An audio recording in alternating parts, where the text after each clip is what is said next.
De toute façon, tout ce qui sera au début sera coupé.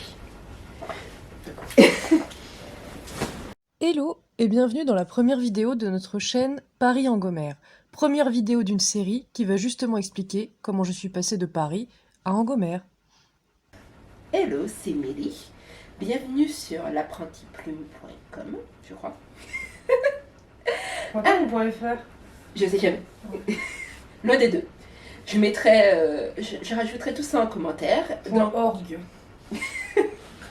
Donc là, c'est le premier épisode d'une série que j'ai décidé de commencer, Demain je change de vie, qui parle des aventures de tous ceux qui, contrairement à moi, ont osé sauter le pas. Moi c'est hier en fait, mais c'est fait quoi.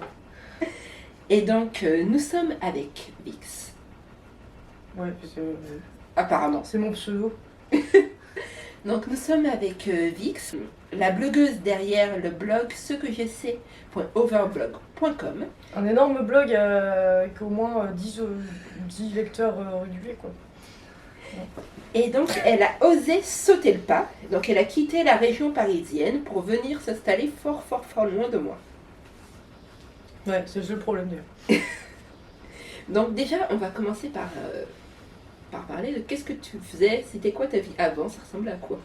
Je faisais de l'informatique, bon j'avais arrêté déjà.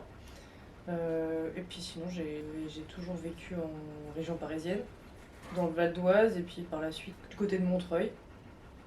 Voilà, donc je faisais de l'informatique avec beaucoup d'heures de métro, de transport et puis ça m'intéressait plus trop donc j'avais arrêté et je cherchais un peu quoi faire. Donc j'ai quand même passé un bout de temps sans travailler là-bas quoi. Mais qu'est-ce qui t'a... tu avais déjà à cette période l'idée de quitter Paris ou de vivre ailleurs? Bah oui, enfin disons que si j'avais eu, enfin j'allais dire si j'avais eu le choix, enfin, on a toujours le choix, mais les circonstances faisaient que c'était quand même plus pratique de rester là-bas. J'étais proche de ma famille, de mes rares amis, et voilà. Et puis j'étais mariée, mon mari travaillait là-bas, donc voilà. C'était plus pratique de rester là-bas, mais j'avais envie de toute façon un jour ou l'autre de partir à la campagne, ça c'est sûr. J'ai jamais tellement aimé vivre en région parisienne en fait. D'accord. Et tu t'imaginais vivre où? Dans une zone moins peuplée de toute façon, où la possibilité d'avoir des animaux était présente, quoi. Enfin, d'avoir de la place, d'être proche de la nature quand même. Voilà. Après ici, c'est quand même parce que c'est le village où ma famille est installée depuis Des générations.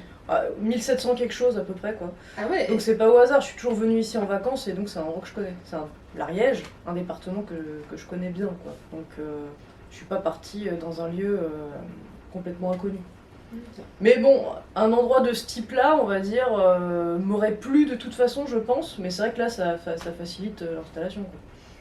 Mais du coup, ça a été quoi le déclic? Comment tu t'es réveillée un jour et tu t'es dit, je prends mes valises, ma voiture et puis adieu? Je me suis séparée de mon ex-mari, je suis en couple avec quelqu'un d'autre qui se planque là-bas dans le coin, là. Et voilà, et en fait, il fallait qu'on se loge. Et c'est vrai que comme il aime les animaux autant que moi, on s'est dit autant... moi je travaillais pas là-bas, lui non plus. Se loger là-bas, c'est quand même cher, c'est compliqué. Et, donc là on avait l'occasion de trouver mieux, plus d'espace, un logement plus facilement. Bon déjà là on a la maison de ma famille, le temps d'avoir quelque chose à nous, mais de toute façon ici c'est moins cher. Et puis on peut avoir plus facilement de l'espace et en plus on peut avoir des animaux... qui sont présents un peu partout hein, déjà de base et puis nous on en a pris pas nous quoi. Enfin il y avait déjà celui-là quand même. Pirate, le nouvel amour de ma vie. Mais lui il était content de venir à la campagne aussi. D'accord. Et donc maintenant, à quoi ressemblent tes journées? D'après ce que j'ai pu constater, il y a beaucoup d'animaux. Ouais, quand je descends le matin, bon, lui il descend de toute façon avec moi, à moins qu'il soit déjà en bas. Donc la première urgence c'est qu'il fasse pipi. Voilà. Bon, c'est de lui ouvrir la porte. Bon, ici dans le village, les chiens ils se baladent vachement en liberté. Ça pose pas vraiment de problème, donc il fait son petit tour du pâté de maison là et puis il revient. Et puis il y a les meilleurs. On se cache pas, il y a un cola qui se barre là-bas. Bunny et Clyde. Attends, essaye peut-être de les prendre du dessus quand t'as pas sans avoir les barreaux comme ça. Ouais. Salut vous.